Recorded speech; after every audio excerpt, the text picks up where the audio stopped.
They say life is about the little things, those moments we unplug, packing up the camper after a long week, making room for new memories. You and me, we meant to be in the great outdoors, forever free. If you've wandered the mountains or ridden a trail, if you've discovered beauty that's left you speechless, or laughed like you haven't laughed in years, if the food tastes remarkably better and the friendship is somehow deeper, you've probably been camping. You and me, we're meant to be in the great outdoors, forever free.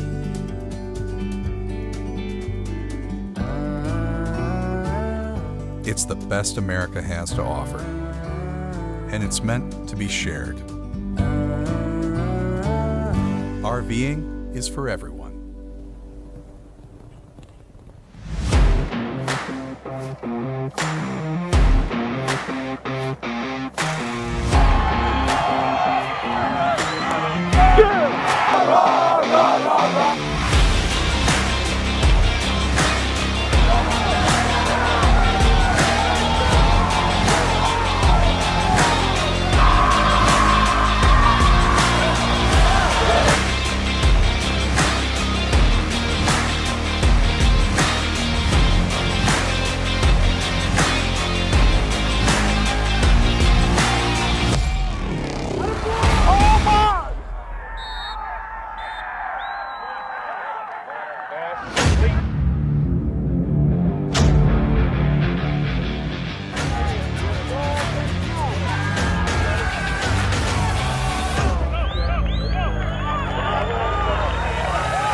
Tom?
And welcome back to Bellevue East High School. Unfortunately, for those who maybe tuned into the broadcast late, there was a rough hit on Ben Rice, kind of a blindsided hit on a pass attempt downfield, and now the stretcher has to come out, and as we've said, we hope and pray that Ben Rice is okay. Obviously, both teams right now taking a knee in respect of Mr. Rice, and just an unfortunate scene that you don't want to see in any field of competition. But I mean, we talk a little bit about the officials wanting to protect the players, and this is a situation that, sometimes you just can't avoid. We've said multiple times, wrong place, wrong time, and it's so tough to see.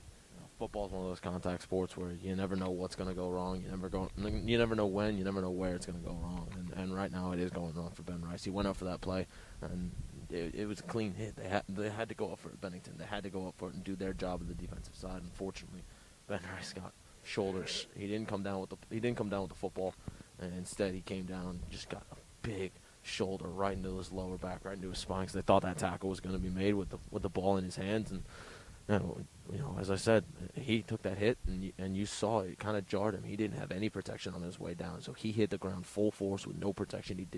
He wasn't able to break his fall, and and we don't know what exactly the situation is with Ben Rice. We just know that we haven't seen much movement from him in the last few minutes, and obviously thoughts, prayers with him, and hopefully he's able to. I doubt we'll see him at all for the rest of the night. Hopefully we'll be able to see him healthy and safe again in the next week or two for the playoffs, or just in general as soon as he's able to. Because that was a bad hit. I've seen hits like that go horribly, horribly wrong before, and I'm hoping against hope that Ben Rice is okay.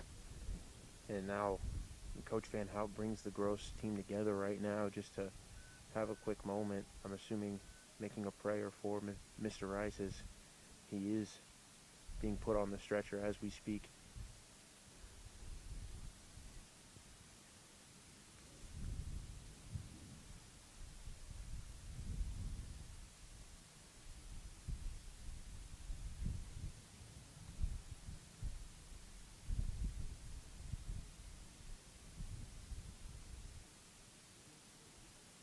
And play has been stopped for probably a good 10-15 minutes now as they attend to Rice. As we said, just a extremely tough play.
And now you hear the round of applause from the Gross team, Gross student body, and Gross fan base, and even from the Bennington side as well, as obviously the most important thing. As you see, a fantastic moment there. Ben Rice holding his fist up in the air, letting everybody know that he is okay.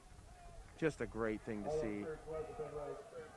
And obviously we extend our best hopes, Owen and myself, to the Rice family and Ben Rice himself. Hope for a quick recovery as now Gross takes the field again here on a third down. Obviously, it's tough to resume play after seeing a play like that, but we'll see if Gross uses this as motivation to maybe come out of here with a big win over one of the top teams in Class B. As Monaco takes the snap, looks out, that one thrown a little low. Did he come up with the catch? They will call it incomplete, so it brings up a 4th and long, and the punt team comes out onto the field for Gross, and tough end of the drive, especially after the events that took place with Ben Rice. Yeah, and this is going to be tough for Gross to bounce back from, and not just for the second quarter, but throughout this entire game, is trying to get your head in the right space, because you just saw one of your brothers go down hard like that, and to be able to be able to go out there and to keep playing this game already shows incredible mental strength in this Gross team, but it's one of those. It's a scary situation. It's tough to get your head back on right afterwards. And now Gross going to punt this one away, and that one tipped. It looked like they got a hand on it, and Bennington looks to just down this, and they get it down again inside enemy territory. So a great place to start the drive for Bennington. We will take a quick break and come back before this next drive starts for the Bennington Badgers. On the recovery, it's 1st and 10 for the Badgers. Camping World of Omaha is your one-stop shop for everything RV. Shop from the top manufacturers, the best floor plans, and the most competitive prices in the Omaha area. Travel trailers starting at only $99 per month. Plus, buy an RV from Camping World and receive access to the Good Sam Elite loyalty program, offering incentives valued at over $2,000. Don't miss out on the incredible deals at Camping World, located just east of exit 1B on I-29 in Council Bluffs. Looking to tie this ball game up. 11:43 to go in the second quarter. Down 7 to this Gross offense. We had an explosive first quarter, but after the departure of Ben Rice on a stretcher, that might just do a little bit mentally for the Cougars. As now that's a nice catch there, and he's still on his feet. Nice second effort there. That was Ashton Schmaderer off the pass there from Bird, and that's a nice first down on the first play of this drive. Now the 11:30 mark of the second quarter here. Gross still on top in this neutral site game here, as Gross Catholic looking to maybe get a stop here and retain this lead. 1st and 10 before the Badgers run up the middle. That one is going to be LeClaire on the player. Earlier he got the touchdown, the lone touchdown for the Badgers. Nice little run. And it was Gilbert on the tackle. Gilbert was one of the people that forced the sack earlier. Or excuse me, not the sack, the tackle that forced the 4th down and ultimately the blocked punt that led to a Gross touchdown. As now it's going to be a 2nd and 5 here. And so the snap's going to be taken by Bird. He rolls out, throws, and it's going to be a nice catch here. And I believe got across the marker before he got down, and that was again Ashton Schmaderer on the year now, over 500 yards receiving. He's found the end zone 3 times as now he gets the Badgers inside the red zone. Yeah, Gewinner did a nice job there being able to wrap up and stop the momentum, stop the forward drive, and be able to shut down the Bennington run that was going out wide. And now, Gross is put up against the ropes at the moment. Bennington's looking to capitalize. And a fake handoff here. Bird's going to take it, pick up a few yards on the play. And that's going to get him just about 2 or 3 on the play. So now approaching 10 minutes left in the second quarter. Bennington on the move, trying to tie this game up after the excellent start we've seen from Gross. Came up with a special teams touchdown, a nice pass to Charles Monaco was the other one. And then on the defensive end, we've seen a forced turnover and a nice 4th down stop. As now it's another fake handoff. Bird's going to keep it again, and Bird has been the recipient of a lot of rushes so far this game for the Bennington Badgers, and we knew we were going to see it. He's the team's leading rusher and passer, and obviously when you have 12 touchdowns on the ground, along with over 15 passing touchdowns, you find ways to get the ball through you, and they have done that so far tonight. And this offense isn't going to stop. This is a juggernaut, and this is a little bit of downhill momentum right now for Bennington. They're riding a huge wave, and they're confident right now as well. You're seeing those first couple of drives was just them kind of feeling Gross out, and now it's dangerous for Gross. It's open-ended. Touchdown on the play. That one's going to be Caden Bloom. Caden Bloom off a great pass from Cale Bird, and this game is all locked up at 14 after being down 2 touchdowns, or I should say they have to wait for the PAT, but 2 quick touchdowns to match Gross after being down 14-0. You have to love the resiliency from the Badgers. Yeah, Gross's momentum gone. Bennington has bounced back very nicely, as we expected them to, with how good this team is. Almost got the block in the backfield. That one through the uprights. And Caden Bloom with touchdown number 7 on the season. The team's leading receiver does it again for the Badgers, and we will take a quick break as we get kickoff set up. The game all knotted up at 14.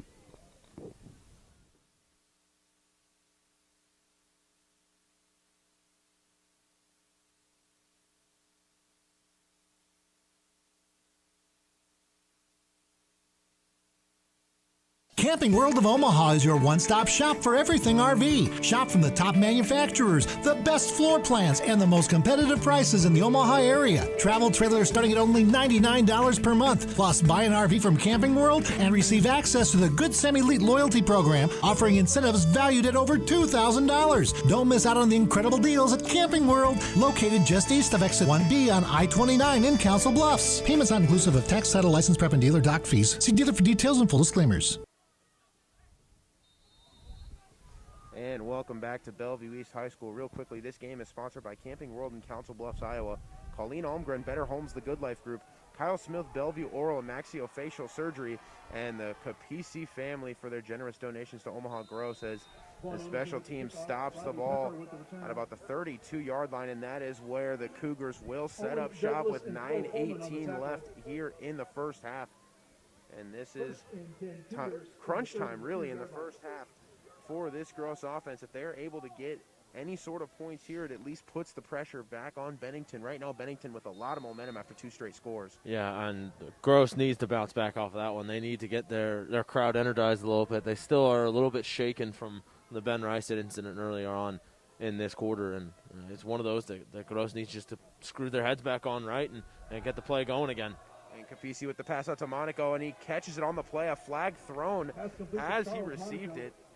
We'll see what the flag is. I'm not sure if it's going to be any sort of defensive holding or pass interference, but it was a nice grab and the ultimate completion from Charles Monaco. As we said, he has the lone receiving, or I should say offensive touchdown on the game for Gross Catholic as the officials get together to discuss the flag. And it will be a pass interference against the defense. Pass interference on the Badgers. So that will be a first down on the play. Again, Bennington with the penalty. It's been a common trend we've seen in this game. Bennington find ways to give Gross chances, and Gross so far taking advantage of those chances. And here's another opportunity for him to do it again. I can't seem to remember Gross having a single penalty throughout the first quarter and a half that we've played here. So, they're staying disciplined. Bennington haven't been, and that just shows the class of Bennington. Gross needs to start fighting a little bit more. They had that early momentum, and now they just need to get their engine running again. It's going to be Capisi and Garcia in the backfield. Capisi with the throw out, and it's going to be intercepted on the play. And he's going to take it all the way back inside the 30, and he's going to be brought down just inside the 25-yard line. Pass is intercepted by Ashton Schmaderer. And that's going to be Ashton Schmaderer with the pick on the play and a huge defensive stop. And all of a sudden, the breath in this stadium just completely taken out. That is a defensive play that all of a sudden just keeps the wheels turning for this Bennington team. And now they have a chance to take the lead with, potentially less than or a little bit more than 5 minutes to go here in the first half. Yeah, that was just a poor throw by Capisi. Didn't quite get the air that he wanted underneath it. He wanted to have it be a little bit more in the air, not quite so low in the secondary. It's just almost right into Schmaderer's gloves. It was a perfect opportunity for Bennington now to put themselves back and get their noses in front. And Bird in the shotgun with LeClaire. Bird's going to fake the handoff, throws it down the middle, and that one just couldn't haul it in. The ball was thrown a little bit behind him, and that was Trey Kenkel, the intended receiver. And all of a sudden, now it's 2nd and 10 with just under 9 to go in the second quarter. Bennington looked to potentially gain their first lead of the game. Gross has been the beneficiary of a lot of Bennington mistakes, and they have taken advantage to this point. And now slowly Bennington getting themselves back in this game, but 2nd and long here after the incomplete pass. And met at the line is Cale Bird, going nowhere, brought down in the backfield. Owen Brennan making the namesake proud on that one. That was a big hit in the backfield. He read that option like a book. He knew that Bird was going to take it, and we've seen that a couple of times tonight. Bird took it. He recognized that that's been the trend. That was a smart play in the backfield by the Cougars, and just a monstrous hit to make sure Bird wasn't going nowhere. And that's huge, too, because Lennox Hughes is the kicker for this Bennington team. His long this season is only 28 yards. So this 3rd and long now keeps them outside of field goal range. They're going to need to pick up this first down to more than likely be within Lennox Hughes' range as Bird backs up in the pocket, looks out left, the rush coming, flag on the play. You'd expect it to be a holding call, but in the meantime, Bird gets nailed in the middle of the field. Absolutely hammered, and slow to get up is Cale Bird. Wow. The hit stick coming in strong on the play from the Gross defense. Good night, sweet prince. What a hit.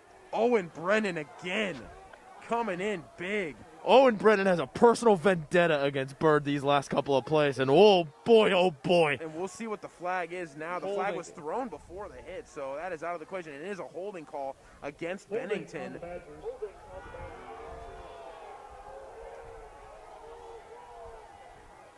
And the crowd upset on the play. They might have thrown a second flag, and they call a helmet-to-helmet on top of the holding call.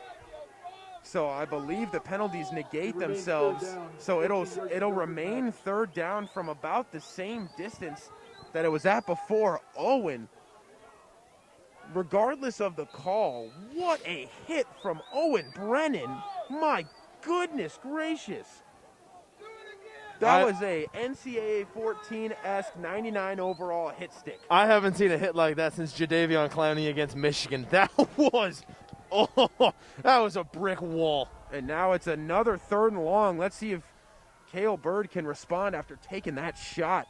Bird might be rattled. He backs up, rolls out right, looks to throw. Throws one across his body into the end zone. That one may have been caught, and it is going to be a touchdown on the play. They signal it. What a throw and what a catch. Oh, my goodness. And that was, again, Ashton Schmaderer with his 4th touchdown catch on the season, and that one came at a huge time. I can't believe he hauled that one in. An impressive haul into the back corner of the end zone, and to be able to get his foot down as well and to keep that in play. The Gross fans may not like it, and there were some questionable calls in there, but that was just well executed by Schmaderer in the backfield. And the extra point is good, so we will take a break after the Ashton Schmaderer touchdown grab on the side of the end zone. Just a fantastic grab to give the Badgers their first lead of the game. We'll be back in a moment. Oh, good Lord, that hit. I haven't seen a hit like that in a long time. That was a good hit. God, I wanted that to stand.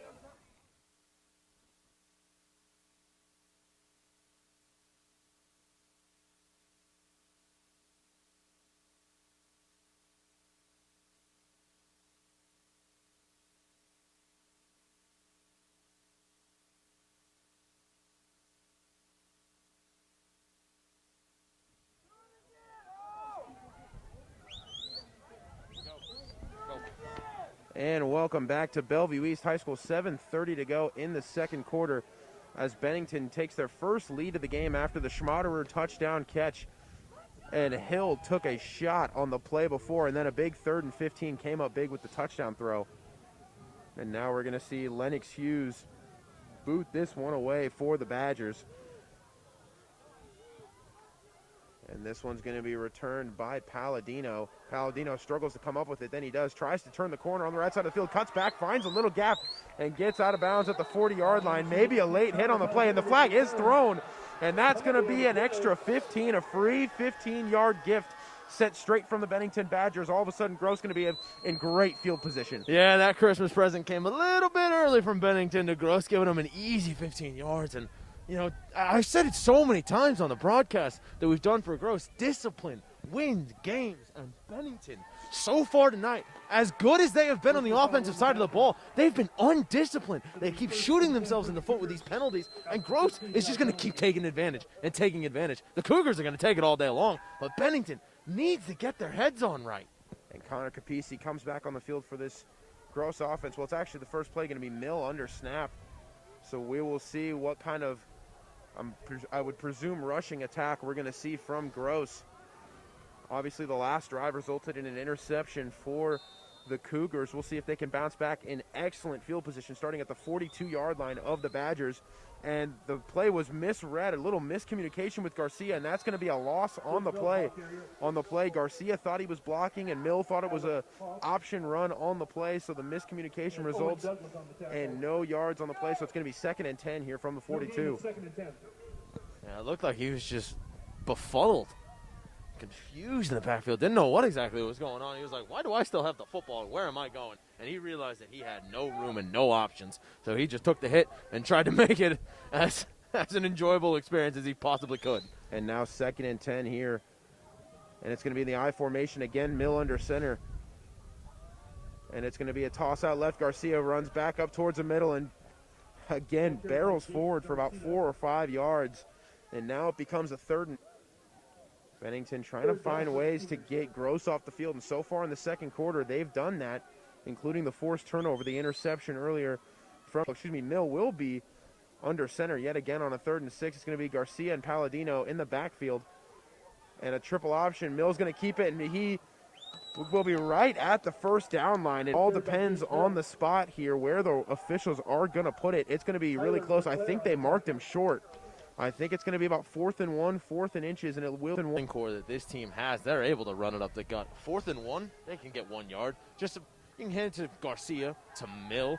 Hell, you can give it to Capisi. Stay strong on the line, and whether or not Gross's offensive line can create enough space to get in there. And Mill under center. He's going to take the snap. He's going to keep it himself, and he will potentially get enough. He got thrown backwards as he crossed the line. Depends on if he gets full progress. So we will see where they mark him and if they move the tab anymore. Sold. As now that will be a kept those legs pumping Bennington tonight. So maybe they've turned the corner and maybe can put the sword to Gross right now. But credit to Gross for trying to. They were so close to getting that first down. I really wanted them to keep that drive going.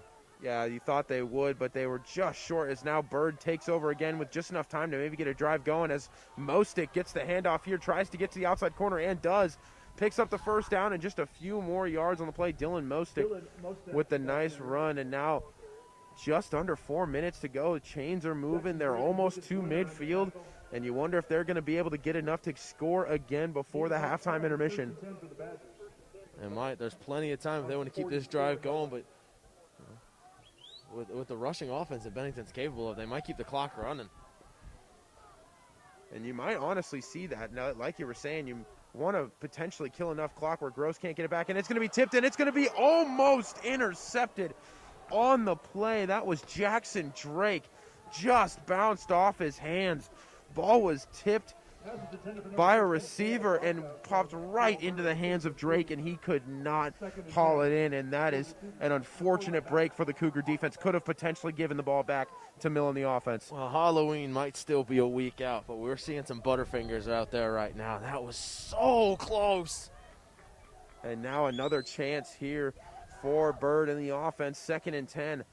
It's going to be a fake handoff. He's going to throw it deep downfield. He has a receiver, and it's going to be caught. Another huge pickoff, I believe. That's going to be Ashton Schmaderer again. He has had a tremendous game.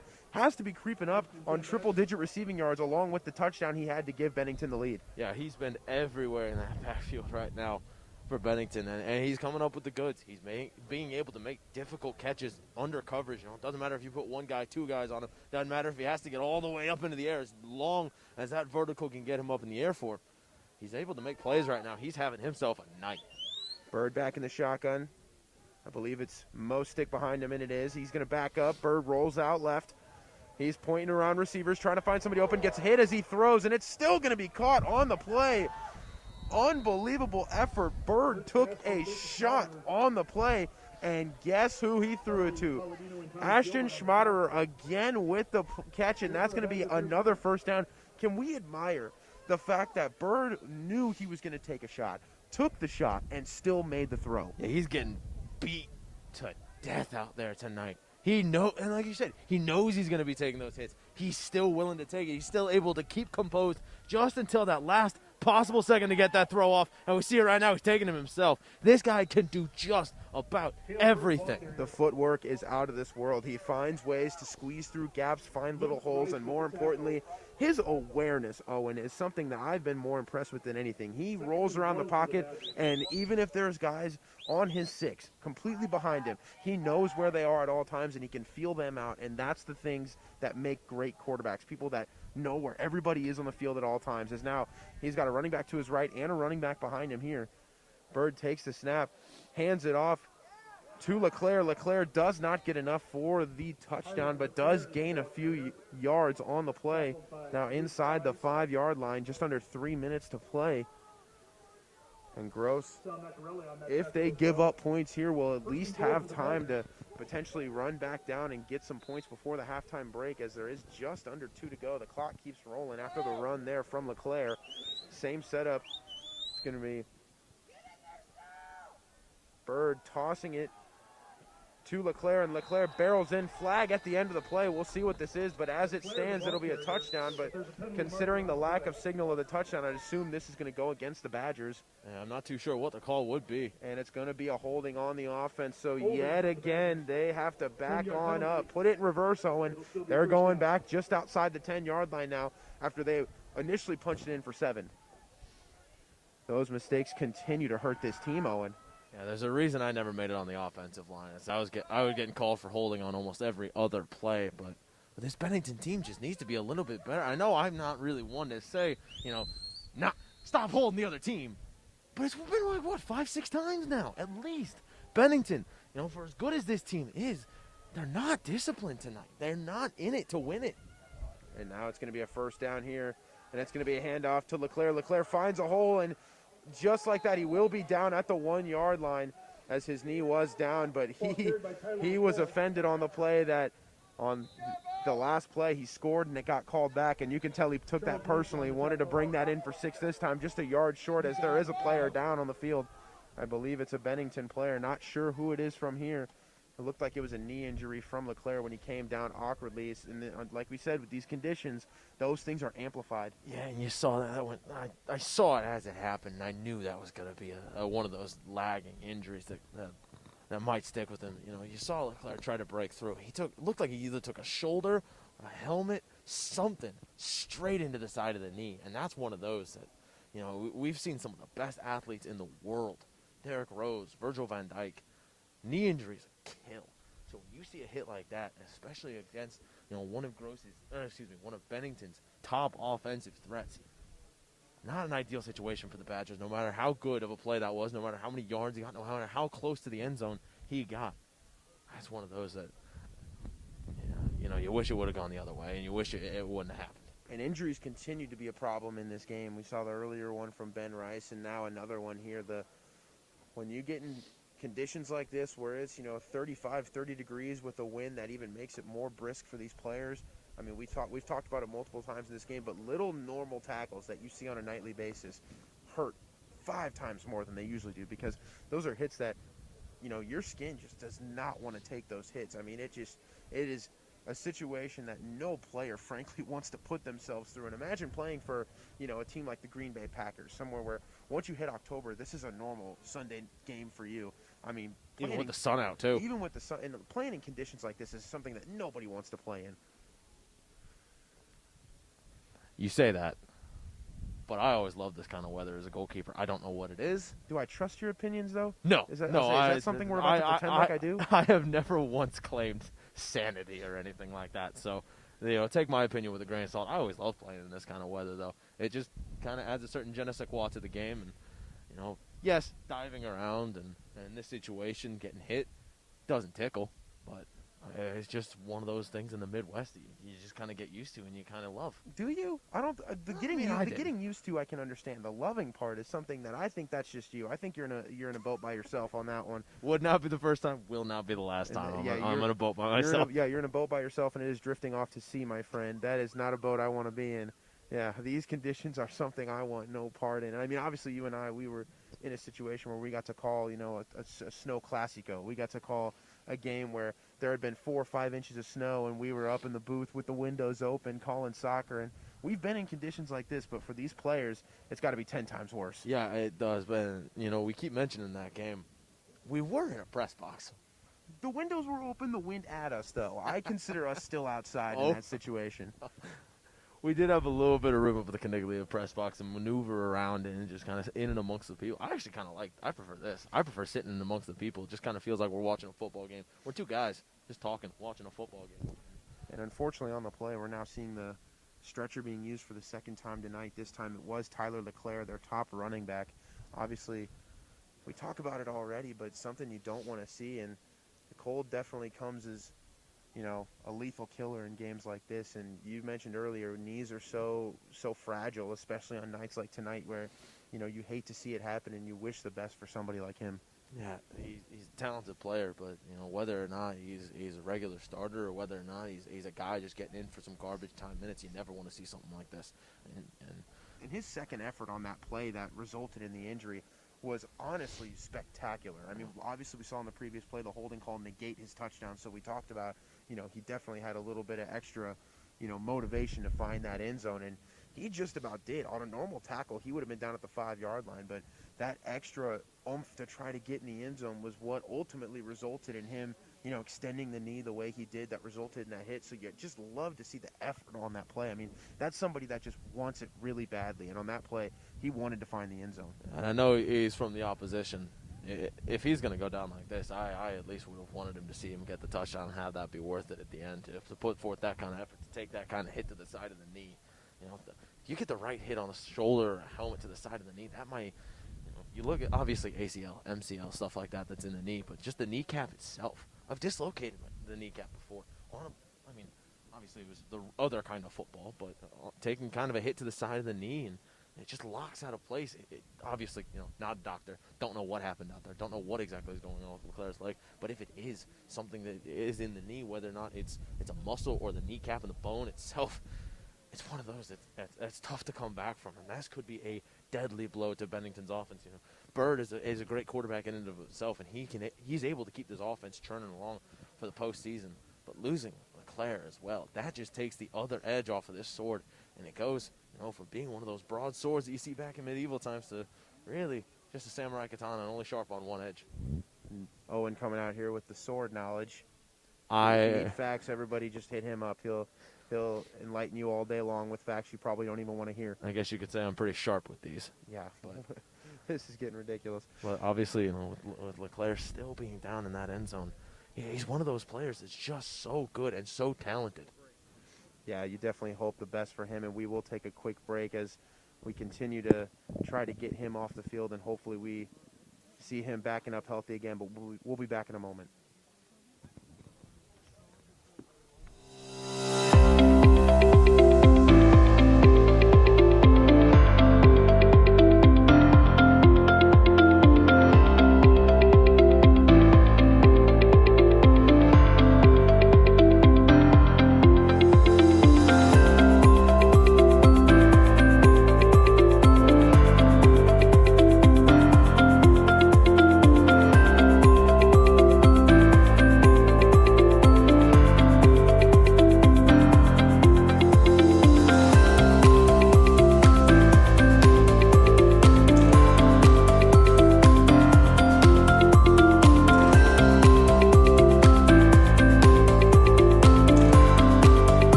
as you just saw, Tyler LeClaire was carted off the field after what we found out was an elbow injury, and obviously Mr. Godberson and I extend our thoughts and prayers to his family and himself for a speedy recovery.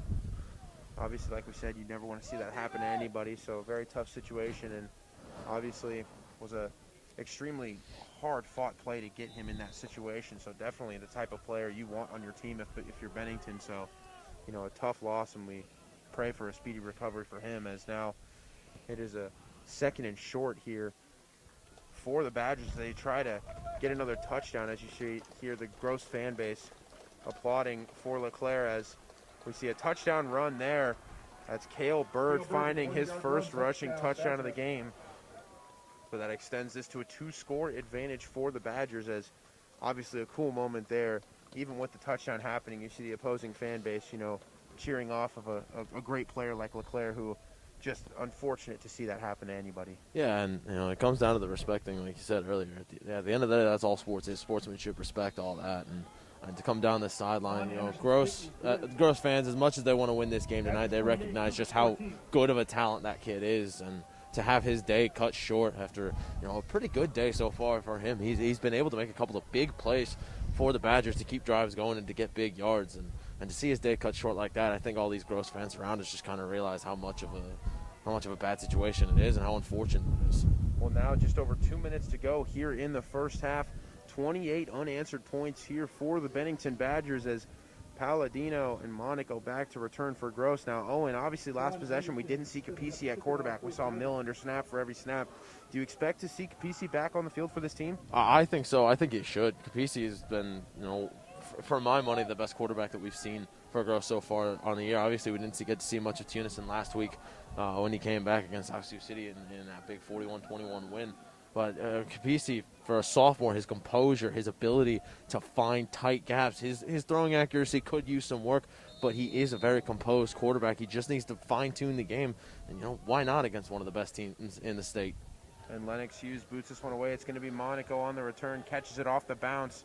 He's at the 20-yard line, finds a little gap, tries to beat his man to the outside, and is able to turn the corner and gets knocked out just short of the 35-yard line.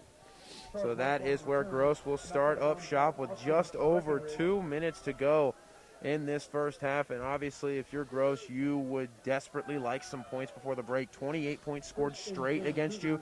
You need some sort of momentum going into the break. Yeah, you absolutely do. They need to take advantage of this drive. They don't have much time either. And that's something that we've seen with Gross with the run game that they've been able to play. They keep it on the ground. That might not be their advantage right now because the clock is going to be against them. And Capisi back on the field for the Cougars. As Capisi takes a snap, hands it off in a big gap for Jacob Garcia, and he's able to pick up about 8 or 9 on the run. Nice little run there from Garcia.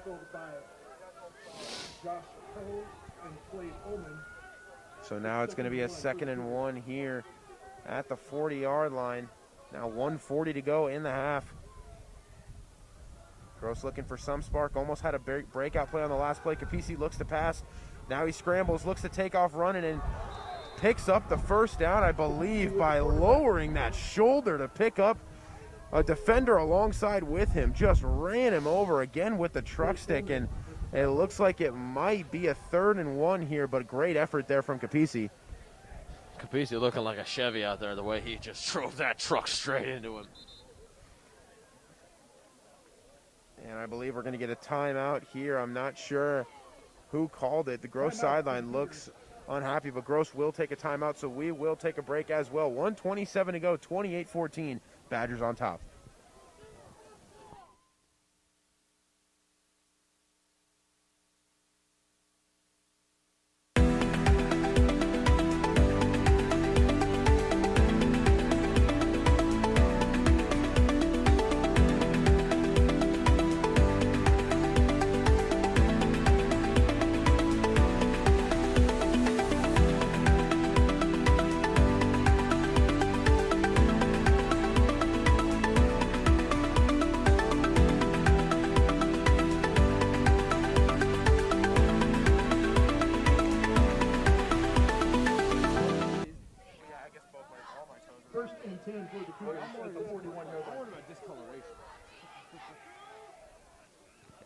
welcome back to Bellevue East High School. 1:27 to go here in the first half. 28-14. Badgers on top as they ended up ruling in a first down. The nice effort from Capisi to move the chains.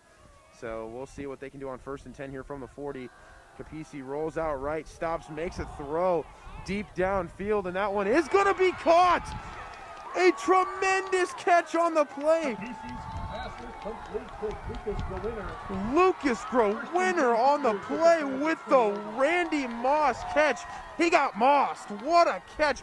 Jumped shoulders and made the two-handed snag. Bennington wanted that to go their way. There was a wrestling match on the ground for that ball, but came up with it in the end, and what a play. Getting down the field, maybe they can get within one before the half. And now Capisi rolls out right again, looks for Growinner again. And that one thrown to the back of the end zone, incomplete. The crowd wanted a pass interference, and I'm not sure if that ball was catchable, but it definitely was debatable on that play. That may have been a defensive pass interference. He looked to be on him like moss on a tree. That was pretty clear cut and dry pass interference if you're looking at it from my perspective from up here, but what do I know? Capisi trying to get something going here, and so far the wheels are turning for this Cougar offense as we're going to see Capisi go out of the shotgun here yet again. Garcia to his left, trips out to the right, trips to the left, one receiver to the right. Capisi looks left, feels a little pressure, and he will get taken down in the backfield. Fumble on the play, and it looks like Bennington recovered the play. And that is a big-time turnover. Gives Bennington the football with over a minute to go in the half. And a promising drive comes up short. Gross really looked good on that drive. Very, very impressive, especially the pass to Growinner, but just a tough ending. It did, and the shield wall just falling a little bit too early on that it didn't give Capisi enough time that he wanted in the backfield to find the target. Capisi also bobbled the snap a little bit. He didn't quite look to be as composed as he usually does in the backfield, and Bennington came up big. They took advantage of that missed opportunity and that mistake by the Gross offense. Bird rolls out left after getting pressure early, and he will get brought down to the backfield. Sack on the play by Jake Garcia, the running back, gets in the backfield and shuts down the quarterback. Excellent job there from Garcia.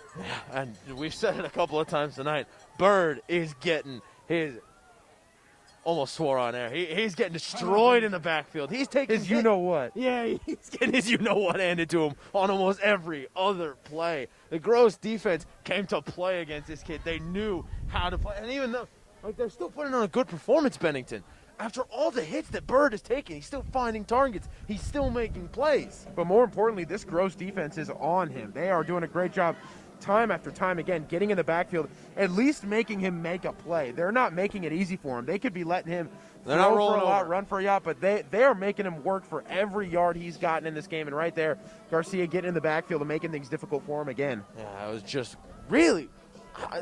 I thought Bird had him beat. I thought Bird was going to be able to get that pass off. Garcia just had that little bit of quickness that was needed to explode just that little half-inch more to get him before he got the throw off, and now forces a 2nd and 17 with less than a minute. Football's a game of what? Inches. Game of inches, and right there Garcia came up with the inch that was needed as a handoff here. A nice stop at the line of scrimmage, tripped up on the play. And that was Dylan Mostick.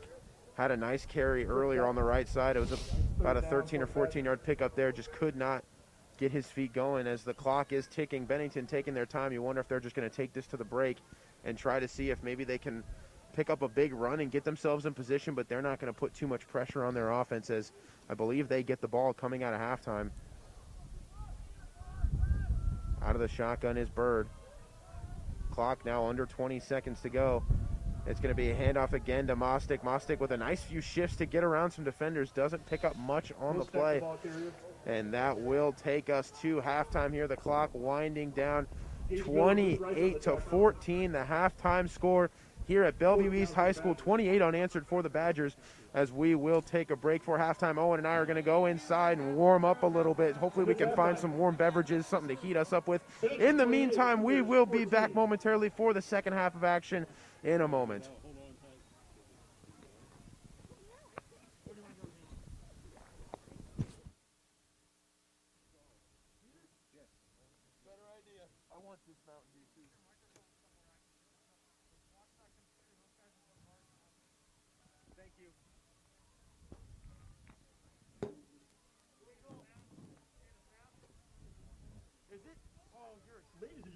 welcome to the field of gross halfway. The varsity dance team. This routine was choreographed by Mackenzie Bayless and Savannah Batrial.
Happy Halloween from the Cougar Dance Team.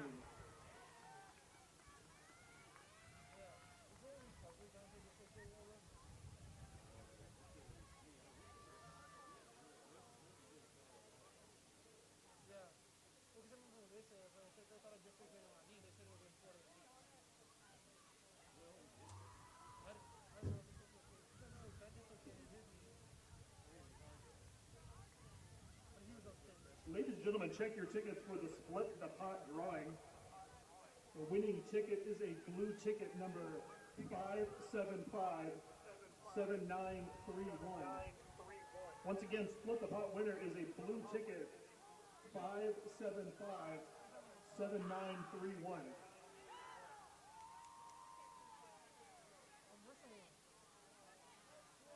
You can meet us at the concession stand to claim your prize. One more time, it's a blue ticket, 5757931.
They say life is about the little things, those moments we unplug, packing up the camper after a long week, making room for new memories. You and me, we meant to be in the great outdoors, forever free. If you've wandered the mountains or ridden a trail, if you've discovered beauty that's left you speechless, or laughed like you haven't laughed in years, if the food tastes remarkably better and the friendship is somehow deeper, you've probably been camping. You and me, we're meant to be in the great outdoors, forever free.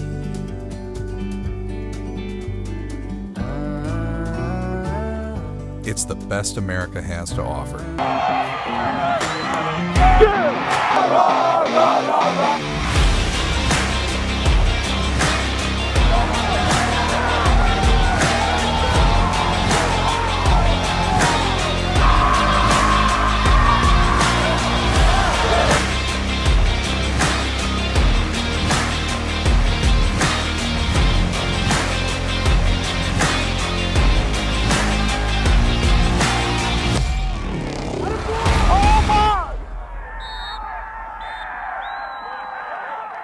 Pass is complete to Gage Mill.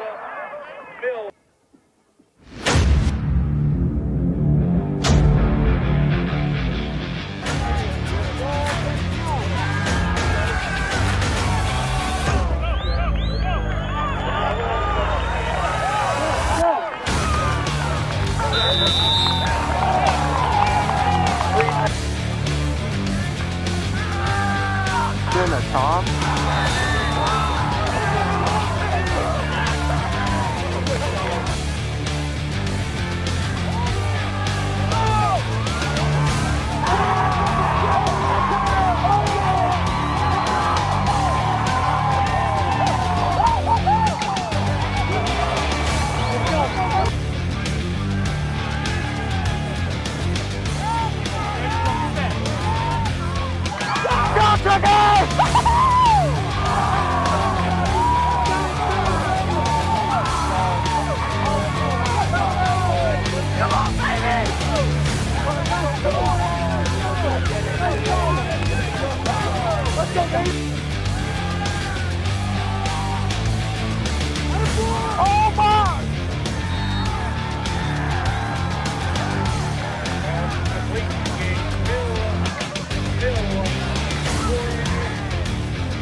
They say life is about the little things, those moments we unplug, packing up the camper after a long week, making room for new memories. You and me,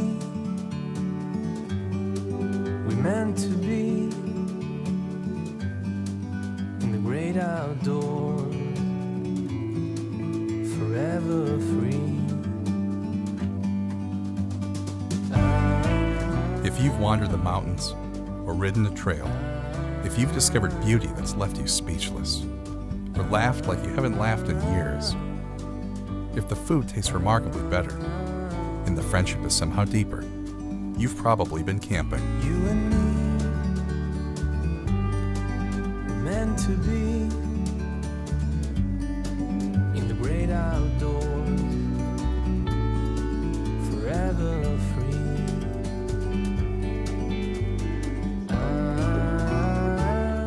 It's the best America has to offer, and it's meant to be shared.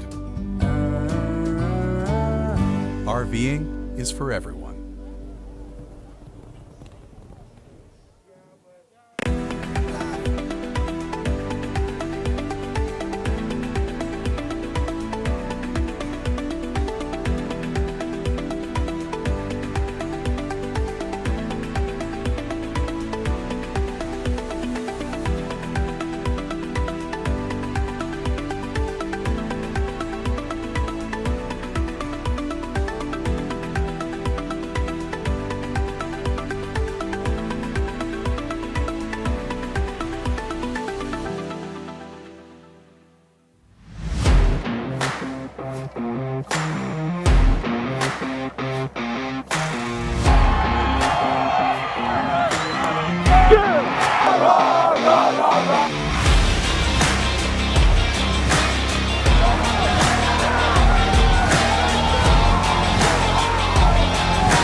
And welcome back to Bellevue East High School as we get the second half started on this unbelievably chilly evening in Omaha, Nebraska. Myself, Matt Kirkle, alongside Owen Godberson here on this brisk evening. We had a pretty good first half. I mean, Gross hopped out on top, benefiting from mistakes, but more importantly, they were ready to play. Special teams touchdown. They got in the backfield, blocked a punt. Nice touchdown catch from Charles Monaco. They got out of the gates in a hurry. And then Bennington being one of the best teams in the state, they fought back. Now they're up 14, but I'm assuming a really tough second half in front of us. Yeah, it should be a really good contest. Going back to what you said earlier, unbelievably chilly night. It's Nebraska. It's October. But, okay, you know It's par for the course. You know it's tough, though, when at halftime I'm trying to figure out where the warm places are in this stadium, and it ended up resulting in me sitting in a bathroom just trying to warm my feet up for 10 minutes while I waited for this game to start. I mean, it is a cold, cold, cold night. I mean, we're looking at cold in the rearview mirror right now here in Omaha, Nebraska. But both these teams still showing out in this cold. Obviously, we've seen some electric plays on both ends, but it's time for Gross to respond here in the second half. Just about a minute 30 till we get the second half going. Now, Owen, your biggest key to the game going into this second half with Gross trailing by 14, but, you know, still we've seen glimpses even in that second quarter, like at the very end of the half, Jacob Garcia getting in the backfield, making a big play defensively. Regardless of the effort and momentum we've seen from Bennington, Gross continues to fight, and they continue to make plays. What do they have to do in the second half to chip away at this lead and maybe make this a better game? They just need to stay. One of the biggest things they need to do is just keep putting pressure on Bird. Keep putting pressure on the quarterback. Hit him. Make him think he's going to get hit at least. Make him, or at least try to make him make a mistake. Because that is where this game is going to be won and lost. It's not we know this Gross offense can do some great things with Capisi, with Garcia, with Mill. We know that they have the talent to get back into this game. It's the defense. They need to contain Bird. With LeClaire not in the game, that kind of narrows down the defense to be able to, all right, we got to focus on this one guy. There are other players that can make plays. Schmatter, they need to stay with him in the backfield. They cannot keep allowing him to get up and make those plays. They have to put pressure in the secondary.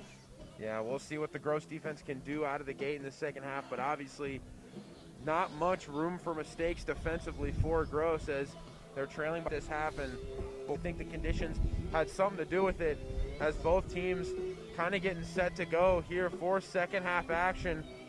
As for Gross, this is just a confidence booster going into the state playoffs. This game, I mean, if you can, obviously the goal is to win, but even if you can make this a last possession game where you take this down to the wire, huge confidence boost going into the state playoffs where, you're potentially looking at being a 12, 13, 14 seed, going up against the top 2 seed and staring them in the eyes the entire game and making it a battle to the end. That's how you get ready for state. Yeah, and they're looking at right now, if my math is correct, and Lord knows it probably isn't, they're looking at either Aurora, Hastings, somewhere in that market for a playoff game. And if they go up against this Bennington team, they go toe-to-toe with them. They keep this game narrow throughout the second half. I think they should have no problem keeping that confidence and that momentum going into the playoffs. And Bennington will give it to Gross to start the second half. Short kickoff, going to be returned at the 25. And a quick return almost gets 10 yards on the return. That's Robert worked early. We'll see who the quarterback is coming out on the play. I believe it will be Capisi coming out on the field. And you saw at the end of the half, it was a much better showing offensively from this Gross team, as it looks like it will be Gage Mill in the backfield to start this half. So we'll see what kind of attack Gross decides to do here. They have 2 receivers on the left. Garcia to Mills left, and it's going to be a fake handoff to Garcia. Mill keeps it, and he's going to push forward. Some help from the offensive line. Gets about 10 yards, and they will move the sticks for a Camping World first down. And that is an excellent job, not only from Mill, but, they aren't going to move the chains here. It looked like the refs were signaling the chains, and it'll be a second and a half a yard here. They are signaling for them to move the chains. The chain gang just not quite getting the memo. First down, Cougars. So it will be a Camping World first down here for the Cougars. And as I was saying, Gage Mill getting a little help from the offensive line, but just push. They kept their legs pumping, and ultimately it resulted in a 10-yard pickup. We'll see out of the I formation what Mill does here. Hands it off to Garcia. Garcia gets past the first level and is able to get about 3 yards on the pickup. It looks like where the officials mark him. Kale Baca on the tackle, wide receiver for this squad too. A little over 100 yards receiving on the year, so a nice two-way player for this Badgers team. As now it's going to be a 2nd and 7 here from just inside the 50-yard line. As Mill in at quarterback, you wonder if Capisi potentially maybe shaken up. Maybe they're saving him for a different point, but as of right now, Mill in the backfield. Somebody we're comfortable seeing at quarterback and definitely finds ways to make plays. As the muff snap is going to be fumbled, and it looks like Gross ended up falling on it. Garcia fell on top of it, but now this digs them in a 3rd and 8 scenario, a 3rd and long for the Cougars. And plays like that are things you need to avoid, especially in a game where you don't have a lot of margin for error. You can't avoid, or I should say you need to avoid those mistakes where you're potentially setting yourself back. As now Mill gets the call here. We'll see what they go with on this 3rd and long. Mill going in the I formation here. Interesting formation change on a 3rd and long as they were on the triple option here. Nice pitch to Garcia. Garcia gets to the corner. He just can't make it. Nice play call on the 3rd and long. They were able to get a big chunk of yardage, not enough. And the punt team will come on the field as Capisi will probably punt this one away. And they will have a formation shift. And it looks like Gross will elect to punt here. Looks like Mill wanted to keep the offense on the field. He wanted to go for this one, and why not? Yeah, 4th and 2, and obviously your first drive of the half, you want it to end in a positive note. As they line up to punt this one away. And a flag on the play. It looks like it might be a false start. I'm not sure what movement it was, and it will go against the offense. False start on the So Cougars. now it moves it back to a 4th and 7 here. I will say that was an incredible punt. With this wind, now the wind at his face, he did a good job getting that ball in the air, but it still got movement despite the fact that it may have gotten hung up a little bit. Yeah, the hang time is one thing. Just the distance he was able to get on that. They were looking at a reception at about the 15, 20-yard line, and to do that from about your own 45 or 40, it's impressive in these conditions. And now from the 47, this will get punted away. And again, this one gets a lot of distance on it, gets it inside the 20, and it will be returned here. And tries to cut back around and going nowhere on the play. Schmaderer on the return. And Ashton Schmaderer, the recipient of a lot of big plays offensively for this Badgers team, can't get much on the return as the Gross defense comes back out on the field for the first time in this second half. And as Owen said earlier, your starting running back not in the game if you're Bennington. I mean, this is a situation where you're going to have to find production in other places. So it's going to be, you know, kind of interesting to see how they approach this offensive drive. Obviously, the rushing attack has worked for you all season long. It's worked tonight. You know, wonder if you stay with it or maybe try to throw off Gross with a few pass attempts. Yeah, and a quick update on LeClaire. From all intents for what we've been told from the Bennington coaching staff, it looked like a dislocated elbow, not his knee, which surprised me given the way he hit the ground hard and took that hit to the knee. But, you know, nonetheless, speedy recovery, obviously. Wish to LeClaire. And Mostick with the carry there, but great job from the Gross defense limiting that play. And it's going to be about a 3-yard pickup. And Mostick all game long just keeps trying to find that corner, wants to make this into a foot race, and Gross just not letting him. They do a good job cutting off that space, not letting him find green grass. And ultimately it's done their defense numbers as a 2nd and 6 here from just inside the 30-yard line. It's going to be a handoff up the middle. Big run here from Mostick. Mostick, nice cutback. Keeps breaking tackles, but he is brought down just past the 35-yard line. And Mostick has some big shoes to fill of LeClaire, and on that run, trying his best to do so. And obviously on the season, he's creeping up on 400 yards on the ground. It's not like he's somebody where they don't go to him a lot, but with LeClaire owning that backfield, he's done a really good job tonight trying to make things happen despite no LeClaire. Yeah, he's no scrub in the backfield, Mostick, and he's going to be a difficult thing for Gross's defense to deal with. And so far, they've been able to deal with it fairly well in the run game, as we see here, a tackle on the line. But you know, Gross's defense just needs to keep sharp, and they need to keep watching Mostick and Bird now. Yeah, Luke Rice answers the call there for the Gross defense, stops him just past the line of scrimmage, and that is a fantastic response from the Gross defense, finding ways to limit the production, especially after big plays that he had just picked up. Shotgun set up here. Bird has 2 receivers to his right, 1 to his left. It's going to be a fake handoff, throws it up the middle. Nice defense from Gross, knocks that ball down. And a flag on the play. That one came in late. Not sure what exactly that could be. That was thrown after the play was already ruled dead. Not sure if there was some extracurricular activity going on or what, but the official looks to be making the call. See what the white hat And has it's to say. and it will be against Bennington. Just not sure what it was. They're asking the Gross coaches if they want to accept or decline the penalty.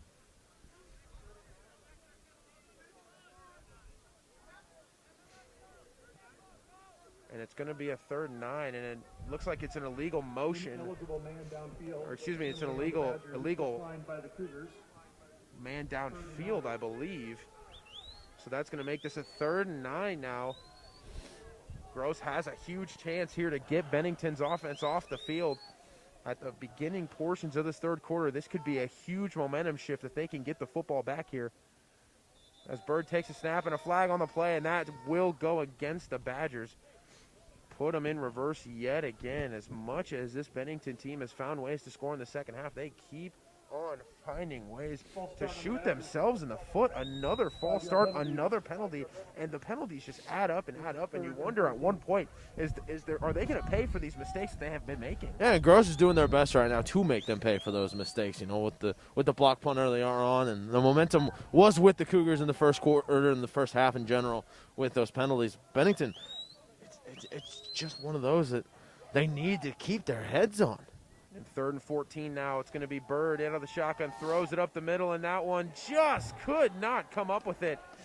And looked for his man again, Ashton Schrader, tried to find him again, seaming down the middle of the field, could not come up with the catch.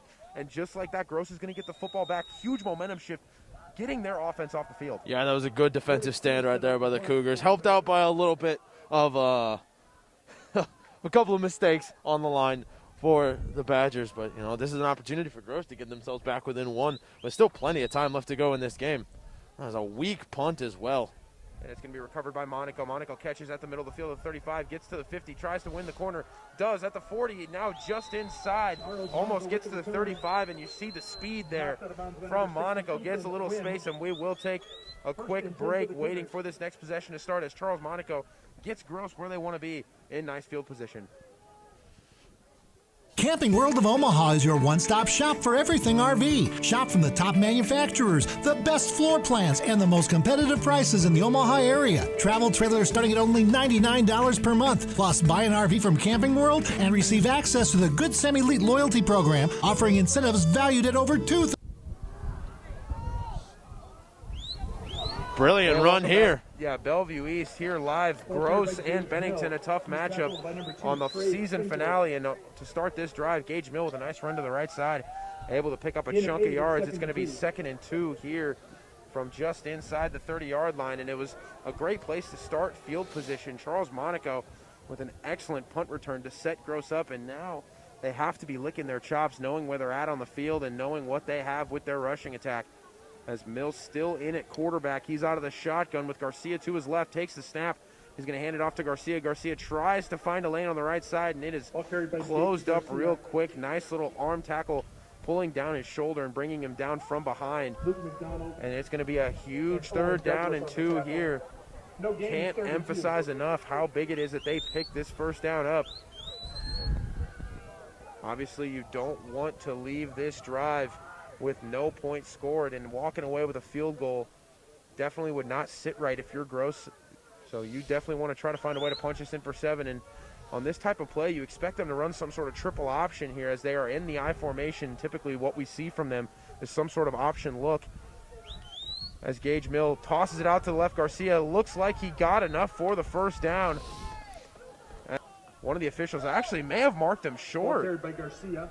And it will be a 4th and short here, and you would expect Gross to stay on the field here. Last time they came up short after a second effort from the secondary of Bennington. You'll see what they have to do here, but obviously you'd expect either Mill to keep it or a quick handoff to Garcia.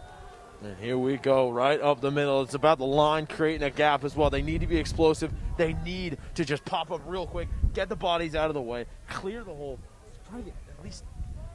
You don't need much. You only need a yard. And with the running talent that Gross has in the backfield, Garcia, Mill, anybody really you hand that ball off to, the line just needs to create that gap, and they push it through, and it looks like they might have gotten it.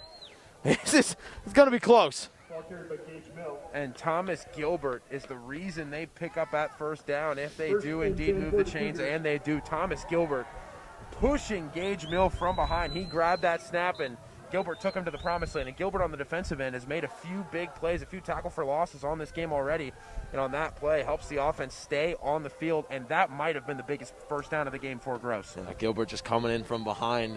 And, he might have realized that on his own he didn't quite have the momentum to get through Garcia. So Gilbert was like, well, it's my job. Keep pushing him through that gap, and able to do a brilliant job on that one. Still being able to get through the line. We've seen that so many times tonight. Gross takes the hit initially on the line, and they still find the gap, and they still get a couple of yards off of it. Yeah, Bennington right there, an all-out blitz. Out of the 11 guys on the field, I'm pretty sure at least 7 of them were running at that play, and Garcia able to get at least 3 on the play.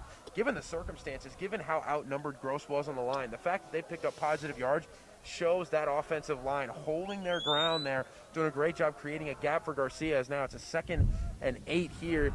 Mill goes back to throw and can't find Monaco on the left side of the field.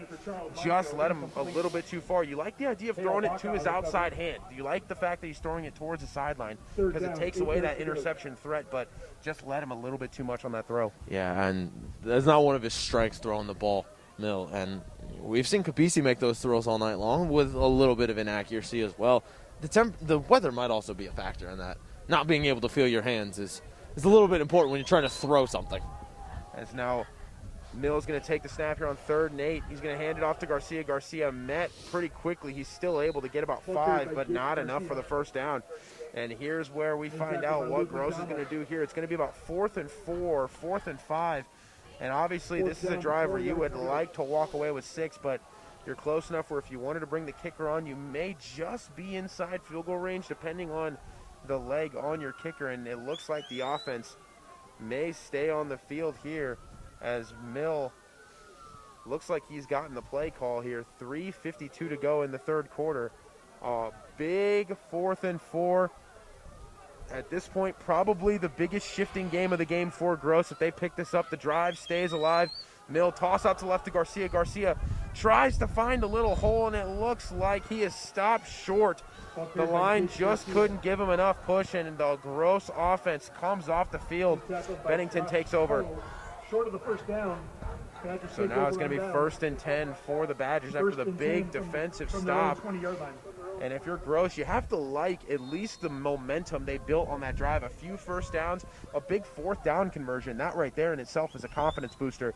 Unfortunately, couldn't come up with the 7. But again, the gutsiness to go for it on 4th shows that they are in this game to win it. They're not here for trying to keep it close. They don't want pride. They want to win this game, and you can't help but respect that. No, absolutely. And, we've said that a couple of times. This Gross team has had a fire underneath them throughout tonight. And, I've actually liked the way they've come out and played. It's just execution needs to be a little bit sharper. And now it's time for this Gross defense to get a big stop, another big stop, and keep this 1-2 possession game. And right there, it was Trey Kenkel, the intended receiver. Bird could not find him, so as Owen said, they need a stop here, and that's a nice start, forcing an incomplete pass. So 2nd and 10 here from the 20-yard line of Bennington. As Bennington looking to extend this lead here. So far defensively, both teams have showed up here in the third quarter. As Bird will fake the handoff, throws it out left. It's going to be caught. A flag thrown on the play late in the play, but it will be enough for a first down. And Kenkel was the intended receiver on the last play. That one comes up with it for the first down. Monaco with the tackle. And it's going to be a flag against Bennington. So yet again, they have to put it in reverse. Backing up. That's going to be another penalty against the Badgers. And yet again, it's an ineligible man downfield. I mean, obviously when the plays get extended, sometimes you see linemen creep down. Coverage in the backfield. I looked. I didn't see a single Bennington parent or coach trying to appeal for pass interference on that one. And they knew that was just brilliant. Monaco trying to catch the corner here, gets inside the 40-yard line, stays on his feet, big hit, gets knocked down, but again, Monaco returns it inside the 40-yard line in enemy territory, and we will stay here actually, as it looks like both teams are going to get set up pretty quick. 2:14 to go in the third quarter, but this is a big opportunity if you're Gross to potentially get some points. Yeah, and something that needs to be looked at for Bennington is their special teams. The kicking has not been sharp tonight. Hasn't gotten any good hang time on any of his punts. The kickoffs have been weak. Hasn't gotten distance on his punts either. Bennington, I don't know what it is. If it's an off night because of the temperature, they need to be better on special teams. They're good covering the weakness of the punter and the kicker, but they just need to get a little bit sharper, because with the special teams that they have, they got a good kick behind them. They pin him, and then they pin him deep in their own territory every time. Ball up the middle now, straight through, and look to get about 8, maybe 9 yards by Gage Mill, right off the middle. And Gross's offense churning along here. 2:12 to go in the third quarter. 28-14 Bennington, and Gross looking to make this one a 1-touchdown game with 120 seconds left to go in this quarter. Yeah, nice run there up the middle, as you said, Owen, and that's the kind of tempo you want to see from this team. If they're a rush-first team, they're going to play at their own pace, and that's the run you want to see. And now it looks like Capisi back into the game. Hands it off up the middle. That one's going to be Mill. And a nice solid pickup on the play.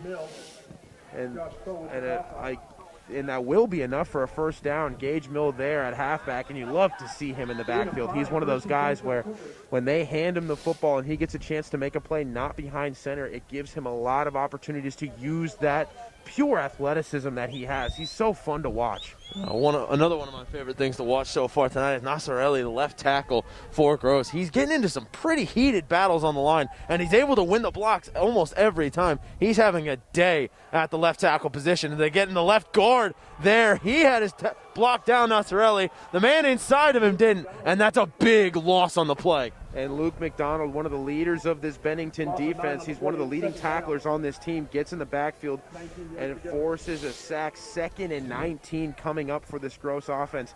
Definitely a huge setback for this offense that was starting to get some momentum rolling, the wheels turning, and Luke McDonald quieted down the crowd a little bit there with that defensive play. Now we'll see what Capisi can do here on 2nd and 19. And obviously this is the type of play where all you're worried about here is just gaining back a chunk of that yardage. You're not trying to get a first down.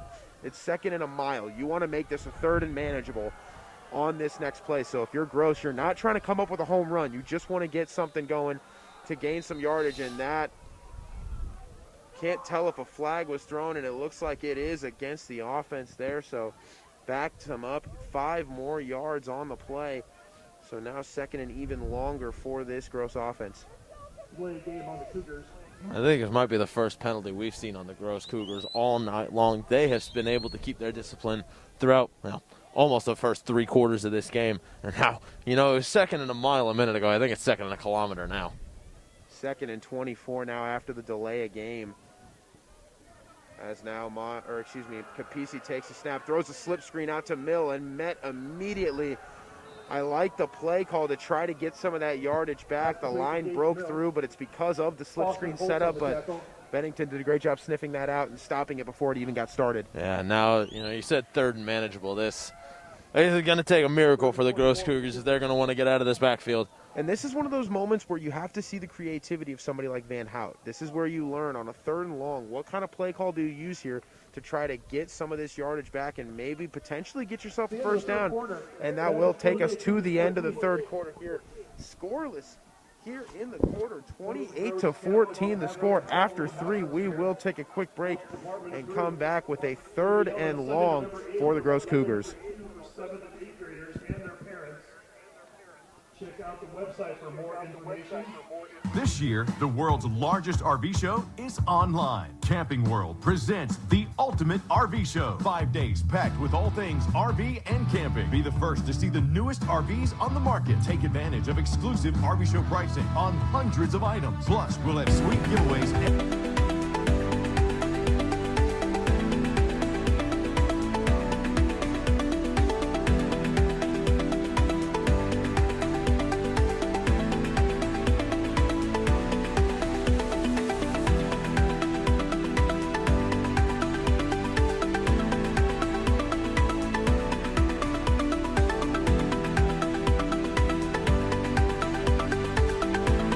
welcome back to Bellevue East High School as we get the final frame of this game started. The chorus of getting all the classes involved in the Do It chant. I remember that back in my high school days. Such a fun chant that gets everybody involved, and the Gross crowd trying to stay energized as they're making a 4th quarter comeback attempt here as Capisi throws it down the middle, thrown just behind him, and that's the play you wanted to see. Wide open receiver downfield. Looks like it was Gowinner, and it was Gowinner, the intended receiver, and he was wide open in the flat. That ball just thrown a little bit farther ahead. He maybe can make a play for that first down as the punt team comes back out for Gross Catholic, and still plenty of time left. 11:54. All you need is a quick stop to get the football back, and 2 scores can be scored in a matter of minutes. It doesn't take long to get that going, and Gross needs to keep that in mind. Although it's a 2-score game, you can make it up like that. As a Cleveland Browns fan myself, I can attest that conceding 2 back-to-back touchdowns is fairly easy. What a punt! Inside the 20-yard line. That one marked at about the 11-yard line. That one a boomer way up in the air. The hang time probably looking at 6-7 seconds on that play. And that one inside the 10-yard line. No wonder he's one of the best punters in the state. Yeah, that's a for-the-brand moment right there. Pat McAfee proud of that punt. The hang time, as you mentioned on that one, but also the bounce. It could have been a little bit better. Could have gotten him back towards the end zone. Not a perfect punt, but he got enough of a boot onto it to take it out instead of going back the other way. I give it an A. Not an A+, I give it an A. I'll give it an A-. It could have bounced a little bit more for my liking towards the end zone. I think an A- is a fair grade for that punt. See, but you're a soccer player, though. You're more of a stickler when it comes to leg accuracy and leg finesse. I am our kicking expert, according to Ben Helwig, explaining the tactics of a squib kick and exactly how they work. Shout out to Ben Helwig, one of our very good friends, calling games out in Hampton, Iowa. We love you, buddy. As now Bennington getting set up here inside their own red zone here. We'll see if they can create some space as a screen pass thrown out to the flat. Nice tackle there to cut the play short. About a 5-yard pickup there off the pass from Bird. And that was Kenkel on the catch. Trey Kenkel becoming a little more active here in the second half, getting some targets, getting some catches here for the Badgers. As now it's going to be a 2nd and 5 here, still deep inside the own territory of Bennington. Oh, quick question. He went out of bounds. Why is the clock still running? You know what? Sometimes high school rules differ. I'm honestly not quite sure. I'm fine with it. The sooner I get into heat, I'm cool. And depending on the play, they could have marked him down short. It's now a big run here. And he's going to break outside. He's down the sideline, cuts back. Great job getting around, but he fumbles the football, and it's recovered by Gross. Unbelievable play on the run. It was Dylan Mostek on the play, broke free and lost the football. Looked like he got stripped when he tried to cut back on the field. Was that Charles? Monaco on the play stripped him. I mean, that was 6 waiting to happen. He was ready to run that in for 6, but Charles Monaco, heads up play and hands up play. Got his hands on the football, forced the strip and the fumble. Gross football. Yeah, that that was brilliant heads up play there. You know, call that the Rockbrook area because that's a great strip mall right there. I don't even know how to respond to that. That wasn't. I'm embarrassed. I'm also proud. There's so many mixed emotions from your puns sometimes. I don't even know how to define. What a heads-up play by the... I mean, we're sitting right next to the Monaco, so we're biased up here in the stands, but what a play there to just get his fist in the right spot and to knock it loose. And then another hard-nosed play right after the forced fumble. Garcia trudging forward, picks up a few yards. A flag thrown late into that play. Tackled by Austin Holt. We'll see as the officials get together to go up with the flag. Block in the back, maybe? And it's going to be a face mask on the defense, a 15-yard penalty for this Gross offense. And all of a sudden, we said it. It takes a few minutes. It takes a few big plays. It's been less than 60 seconds of game clock since we said that. And since then, Gross has forced a turnover, gotten a first down, and now they're almost inside the red zone. Penalties, penalties, penalties for Bennington. They are handing Gross an opportunity to get back into this game, and Gross is taking it with both hands, saying thank you very much. Early Christmas, as we said earlier, for the Gross Cougars as they keep getting gift after gift from this Badgers team. Now, what will they do with the gift as Mill gets a handoff here, gets it up the middle, breaks through that first layer to get, I'd say, about 7-8 yards on the run. So now they are creeping in on that red zone. And more importantly, the place they've been pretty frequently today. They've been in this spot on the field where they're creeping up on a touchdown, and then things have kind of tailspun from there. We'll see what they can do here, but this rushing attack is working very, very well in the opening stages of this fourth quarter. As now out of the shotgun is Capisi, hands it off to Mill. Mill met immediately at the line of scrimmage. Nice defensive stop from the Badgers, so that leads to a big 3rd and 4 coming up. It's 3rd and 4. And a few different times there's been big 3rd, 4th down conversion attempts for Gross, and they've been pretty reliable for the most part today, converting on a few of them. The last drive, it was Thomas Gilbert helping Gill get across the first down marker on a 4th and 1. Right now, a 3rd and 4. Down 2 scores, creeping up on the end zone. Now you're under 9:30 to go in this game. Once this play is over, it's about time for Gross to start making championship plays.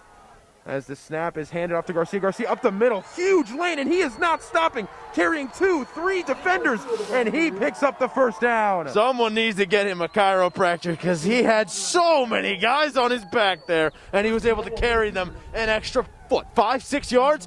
What a run up the middle. The tenacity to keep those legs pumping, keep those legs turning with 3 Badgers on top of you.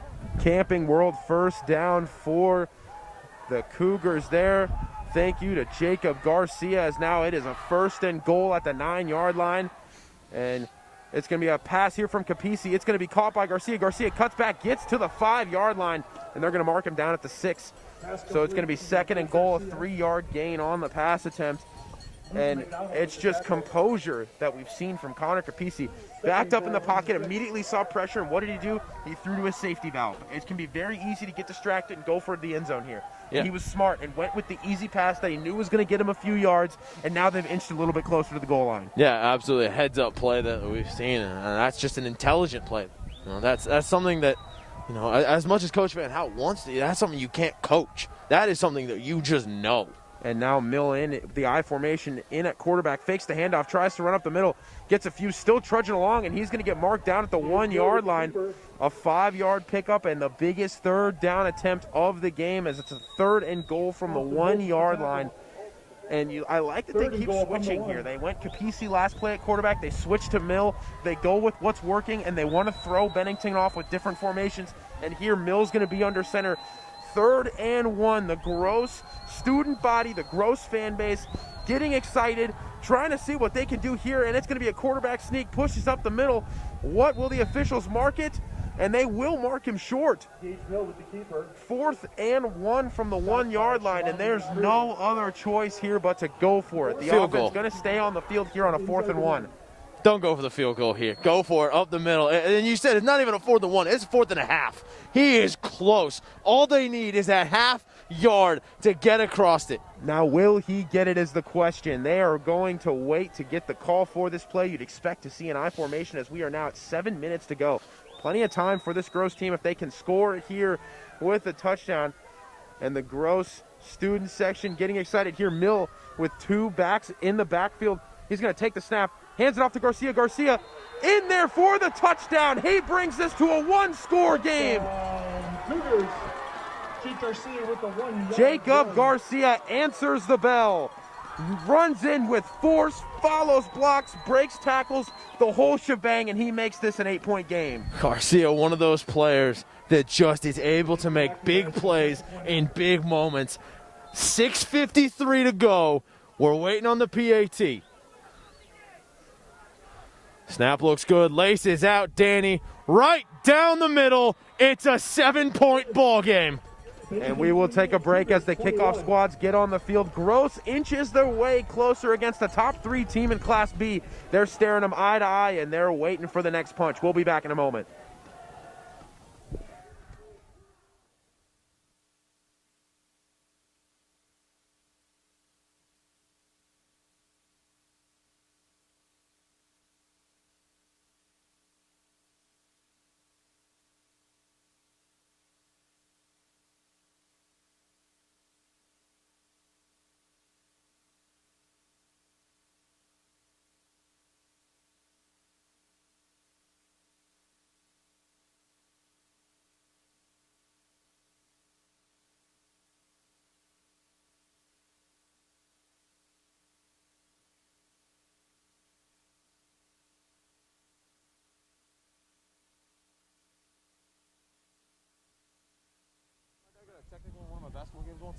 Alex Dossie set to kick it And off we're for the back here at Cougars. Bellevue East High School. Owen telling stories about his dad gets technical fouls, apparently. Yeah, it's a story I'm proud to tell about my dad.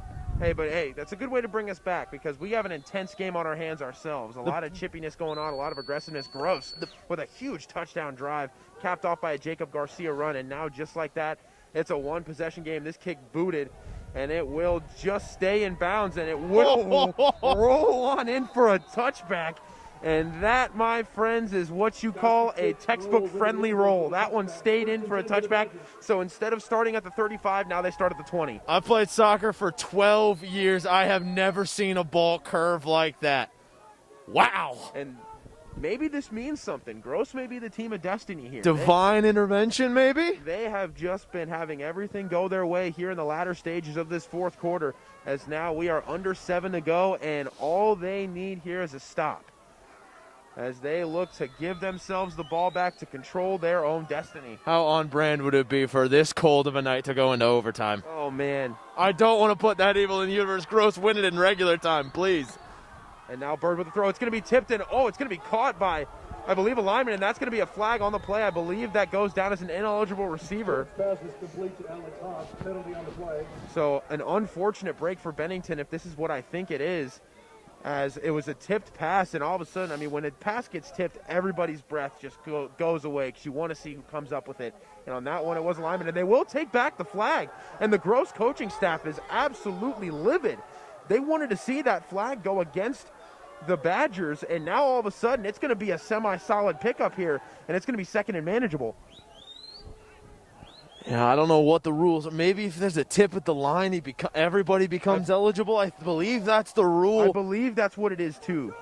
So I think they just caught a very lucky break there, Bennington, that is. So now it will be a 2nd and 3 here. Bird out of the shotgun. Gross desperately needing the football back.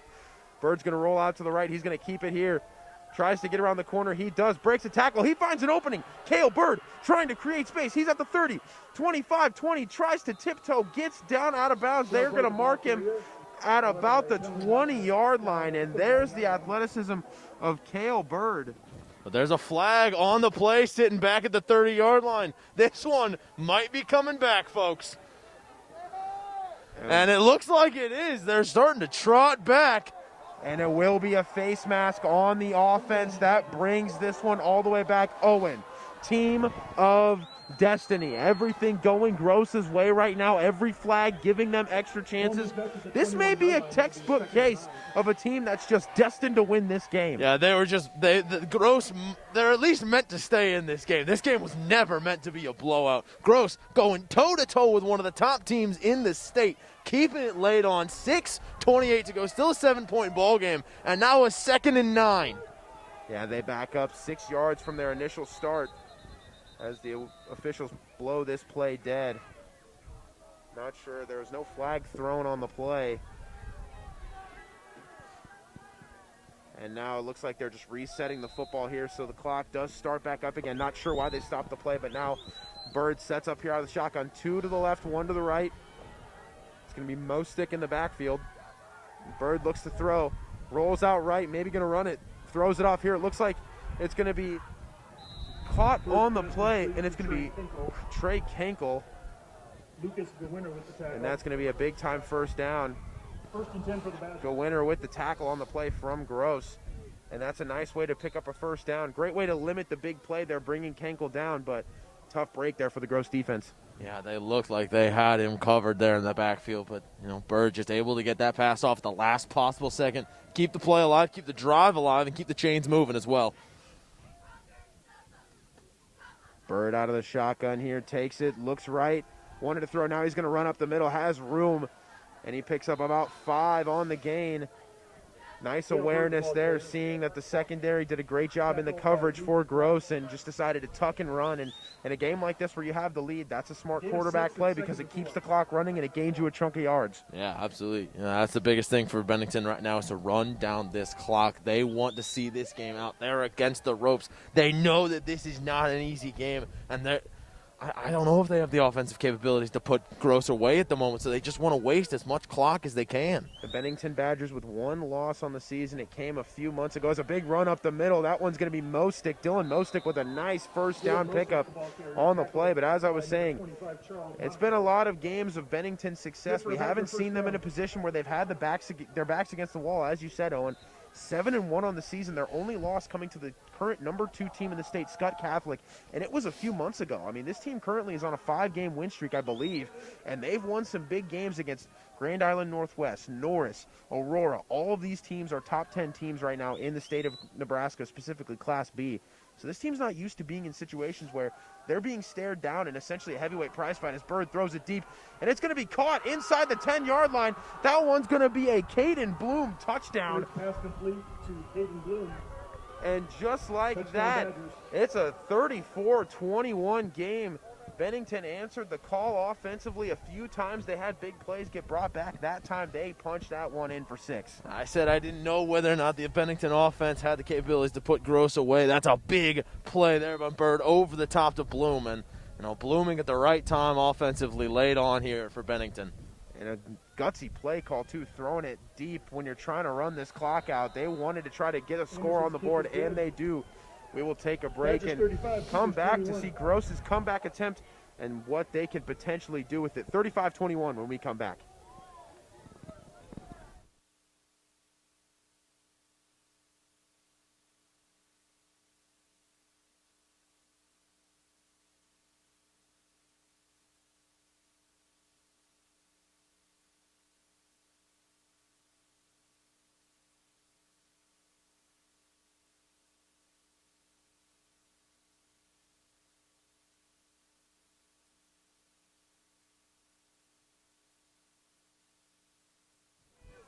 And welcome back to Bellevue East High School as Bennington going to boot this one away. And I just happened to notice down on the sideline, Gross's coaching staff walking down the sideline, trying to get everybody on the sideline energized, pumped up, and more importantly, present and in the game.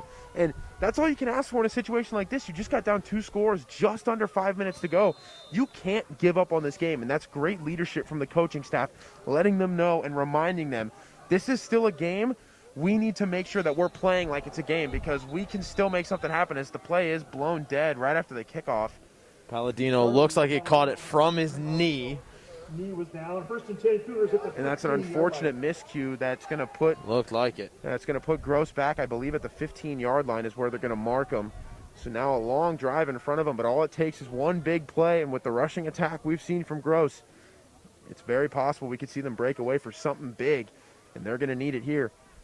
But as I said, great leadership by the coaching staff to pick up this team when they're down, especially when there's still time for them to get something going here. Now a shotgun snap. It's going to be a handoff here up the middle. Garcia cuts back, gets a nice carry, cuts it back again. And that's something we see a lot from him. Obviously, he does a great job using his body to create space, but the finesse to keep cutting back.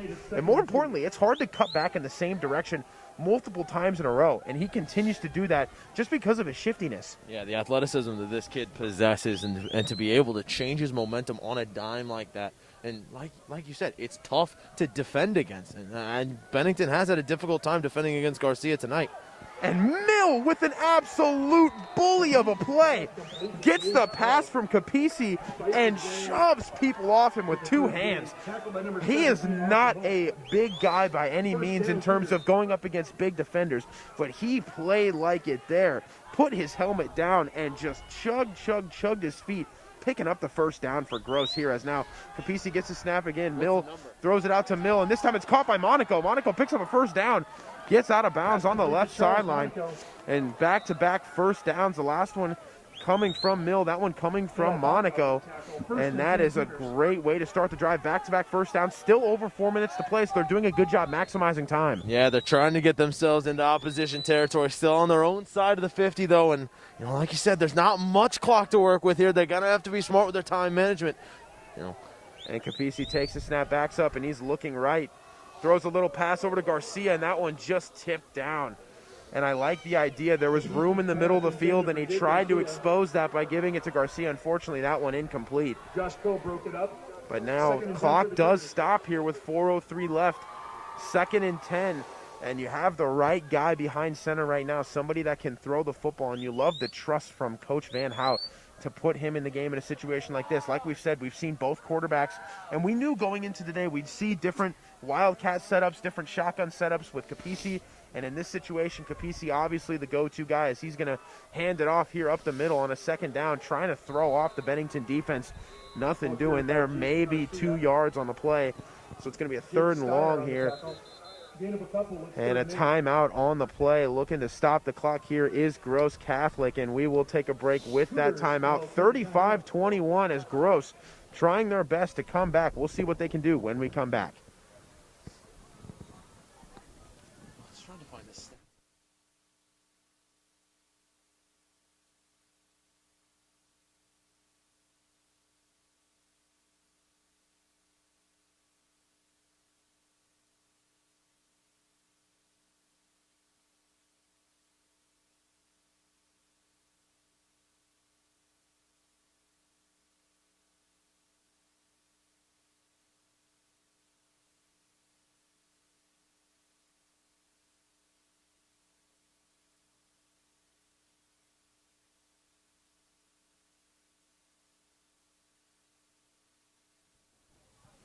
And welcome back to Bellevue East High School, and a game-changing 3rd down coming up. 3rd and 8 for Connor Capisi and the Cougars, and this is pretty much, it's not quite ball game if they don't get this, but their defense is going to have to force a 3-and-out essentially if that doesn't happen. Both teams with 2 timeouts left in this game, so obviously the defense would have to burn some if their offense comes off the field.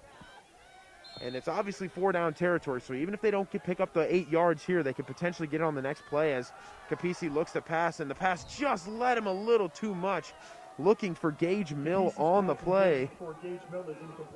And that's a tough break, but I mean, again, if there's anybody behind center you want in this situation who can throw the football effectively, even in the conditions that we're in, it's Connor Capisi.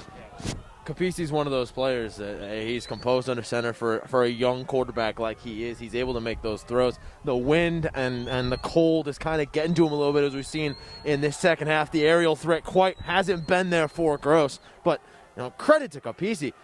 He's been a fairly late addition to the quarterback depth chart. And Capisi with the throw here, and it's going to be caught. 1st down and more. And what a pickup there. That was Jackson Drake. Jackson Drake. And that keeps the drive alive with the game on the line. That was potentially it if they don't get that.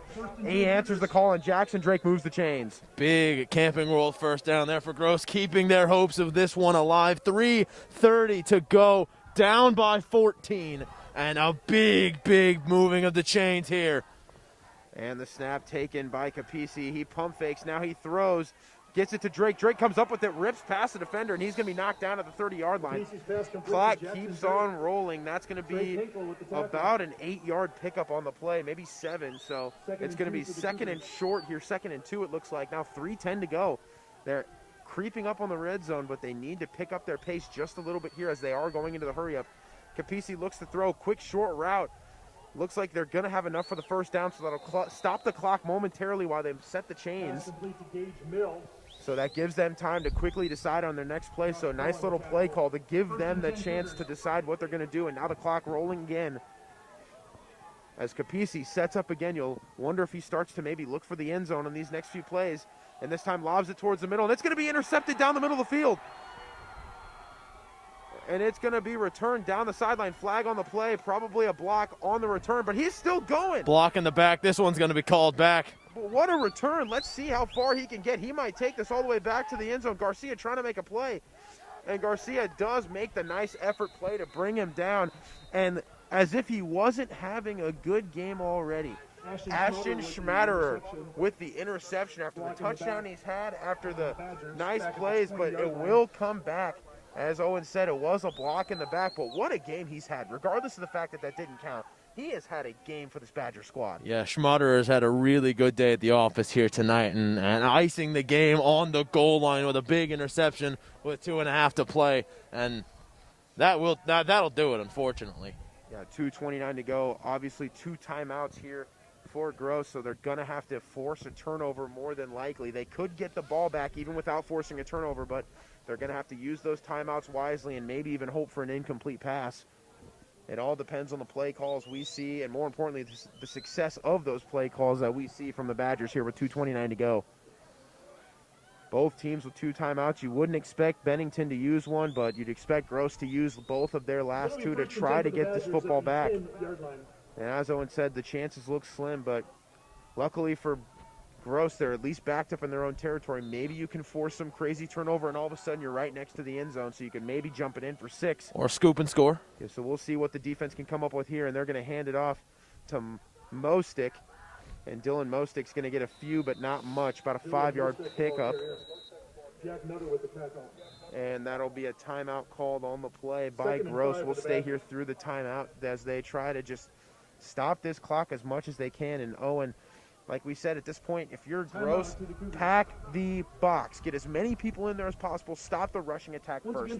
At this point, you're almost okay with giving up a big pass play. Yeah. You want to commit to that rush because you know that's the only way they're going to beat you is by taking away the clock and, more importantly, moving the chains. Yeah. But you're willing to risk giving up a big play in the air to make sure that they do not get the first down on the ground and keep the clock going. Yeah, the more bodies you have inside of the box, the more hands that are in there. Maybe, we saw Monaco with a heads-up play, forcing the strip, punching the ball out of the breadbasket. The more bodies you have inside of the gap in there, the more bodies you have inside of the middle to stop the run game, the more hands you get in there to maybe punch the ball away, force a big turnover, get a scoop and score. All houses need to stay and clean the bleachers tonight. All Gross Catholic students stay and clean the bleachers. Thank you very much. The announcer coming on the intercom and giving the students the news they didn't want to hear. They're on cleanup duty after this one. And they got to reset the clock. They put up a minute on the clock, I believe, for the timeout, but they might have just accidentally left the clock running, so they're going to have to reset it momentarily. Should be a little over 2 minutes to go in this contest. 35-21 the score in favor of the Badgers, and obviously, Owen, you and I have talked about it a few times. Bennington, one of the best teams in Class B right now. They're going to have a prime spot probably in the top 5 in the state playoff picture. So Gross coming in here and making this a game for 4 quarters definitely gives them confidence going into the state playoffs, as we see a handoff here to, I believe it's Mostick again. This time he's going to pick up 2. But yeah, I mean, this is one of those games where regardless of result, we talked about it earlier, This is what you want to see if you're Coach Van Hout. You come into the final game of the regular season in a less than ideal game, and you stare the champions down. I guess not the champions, but you stare one of the contenders, one of the premier teams in the state. You stare them down, and you were not afraid for 4 quarters. That is excellent news, and you continue to see the composure and confidence of Capisi at quarterback. These are all fantastic signs for them to come into state and maybe make some noise. Yeah, absolutely. I can absolutely see this Gross team making a solid run throughout the playoffs. And who knows, maybe make it to a state semifinal, maybe even make it down to Morrison for the championship game itself. We've seen that they're able to stay with teams late on. It's just the offense needs to be just a little bit sharper in the red zone and, put more points up on the board. Try to put games away early. If they would have kept the momentum that they had early on in this game, who knows? We could have been looking at a Gross win by 2 touchdowns. This game could have gone either way, and that is the thing that Coach Van Hout is going to be most proud of, that they went up against one of the best teams in the state. They weren't afraid to go toe-to-toe. They played their style of football throughout the entire game, and they were almost there to knock off Bennington. I'll tell you something right now, Owen. If I'm any of the 15 opposing coaches watching this game right now, heading into the state tournament, I do not want to play Gross Catholic High School. That is a school I do not want to play, as we're going to most likely see a false start here on the play. That's going to go against Bennington. But there are a lot of teams that maybe you like your matchup against. You maybe think that there's ways you can work around the way they play, as it will be a false start against Bennington. There are a lot of teams that you can look at and like different comparisons and like different ways you match up against their style of play. And if I'm any opposing coach, this is a team I don't want to play, because they're building confidence. And as the season's gone on, we've seen some of the results. They haven't necessarily been what they wanted to be, but they have slowly figured it out game by game. Their offense is coming together piece by piece as the games go. And defensively, it's been a nice showing all season. They keep getting better and better as we see another big play there. Bennington is one of the top offenses in Class B, and they have been fairly unproductive for most of the game. They've pretty much been shooting themselves in the foot and making mistakes all night, and that's credit to this Gross defense. Yeah. They are finding ways to make this game difficult for Bennington as Bennington's punting unit comes back on the field yet again. It has been a game that all you have to do is just look at what you're seeing and understand this is a scary team. But it might not be done yet. We've already seen 1 blocked punt tonight from Gross. Can they get another inside of their own end zone? And this one going to be booted away, but a short kick, and they're going to get it with inside the 30-yard line. Monaco's going to try to run to the right and get some room to work with. Cuts the corner now inside the 20, and you have 1:27 to go, and you're inside your own 20-yard line, starting the drive at the 18-yard line. Charles Monaco setting up Gross really well on this next drive. There's enough time left where crazier things have happened, Mr. Godberson. Yeah, I've seen crazier things myself, and Monaco's one of those players that's just been able to keep this Gross team in it. He's made big plays in big moments. This kid is having himself a hell of a season towards the backstage of it, and the way they're riding the momentum right now, who knows? He could go off against one of the teams in the playoffs. And now the drive being started here. Capisi's going to throw it out, and it's going to be caught. Mill's going to gain a few there, but it looks like he might have lost yards there, actually, after the defense was able to get in the backfield there. 2nd and 10, the clock still going here now, 1:10 to go as Gross trying to set up quickly. They need a touchdown as quickly as they can so they can get their onside unit on the field, as Capisi looks for a little slant route, and he's able to get the catch. Only about a 5-yard pickup. Clock still going. That was Mill again on the catch. As we are now under a minute to go, they need to go here to try to get a touchdown here. And the offense now gets the call to Capisi. Capisi now relaying it to the team. 40 seconds to go. Clock dwindling down. Snap recovered. Rolls out left. Throws towards the end zone. That one incomplete. So it's going to be a 4th and 6 here, as 37.8 remains on the game clock. Time not of the essence for Gross Catholic, as they're going to have one last shot to either get a first down and extend this drive or give the football back to Bennington so they can close this one out and come away with a tough victory in the season finale.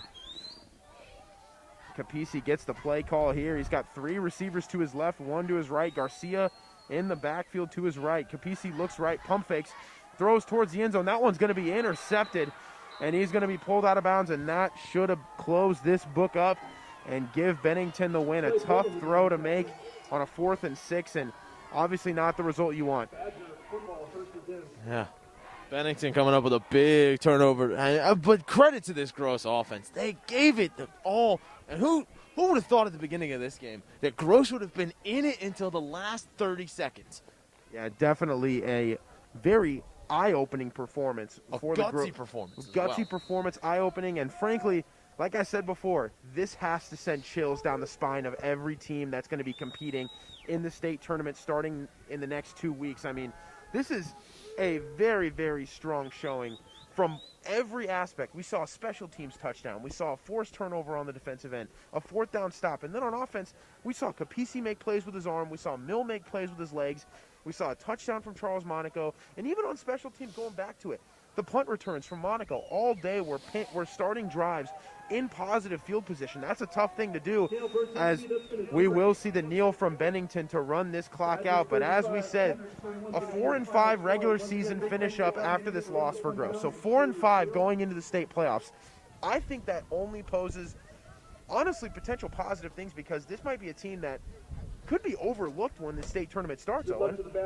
Yeah, this Gross team is, as we've mentioned a couple of times, is a team that you do not want to face in the playoffs. But Bennington as well, they're one of the top dogs in the state for a reason, and they're going to make a run at that state championship. They want to bring that one home to Bennington, and you know, we saw throughout this entire game, Gross can go toe-to-toe with anybody. So no matter who they get in the playoffs, I think Gross can make some noise. I think they can make a pretty solid run. And you know, obviously, to close out the broadcast, well wishes to LeClaire and Rice as well in their recovery from injury from earlier on in this game. Yeah, thoughts and prayers from both Owen and myself to the families of both of them, and along with the players themselves, hopefully for a speedy recovery. But that will do it here from Bellevue East, a 35-21 win, a hard-fought win. Both teams playing hard, but now Omaha Gross awaits their fate for the state tournament. We will find out who they get. And quick thank you to our main sponsor, Camping Worlds in Council Bluffs, Iowa, for the sponsorship of this broadcast. For myself, Owen Godberson, and the rest of Sobe Vision, we thank you so much for tuning into our broadcast. And as always, go Cougars. Let's bring these mics up back.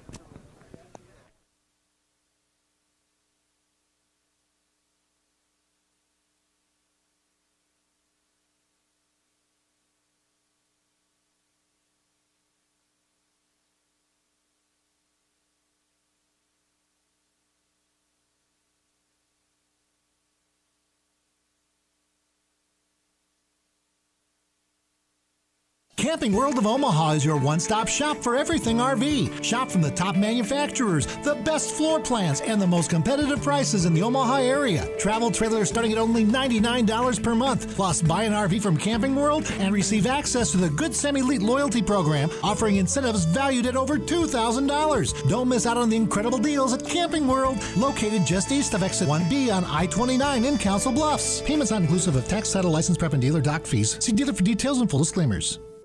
Camping World of Omaha is your one-stop shop for everything RV. Shop from the top manufacturers, the best floor plans, and the most competitive prices in the Omaha area. Travel trailers starting at only $99 per month. Plus, buy an RV from Camping World and receive access to the Good Sem Elite loyalty program, offering incentives valued at over $2,000. Don't miss out on the incredible deals at Camping World, located just east of Exit 1B on I-29 in Council Bluffs. Payments not inclusive of tax, title, license, prep, and dealer dock fees. See dealer for details and full disclaimers.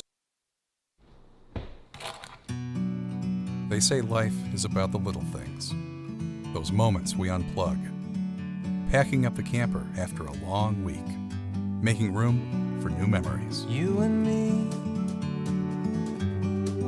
we meant to be in the great outdoors,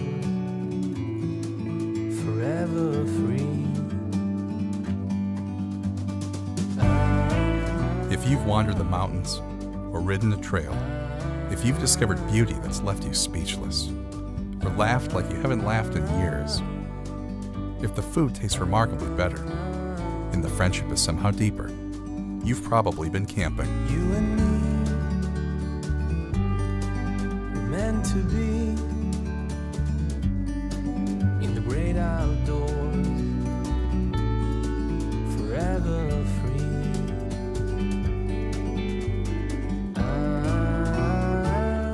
It's the best America has to offer, and it's meant to be shared. RVing is for everyone.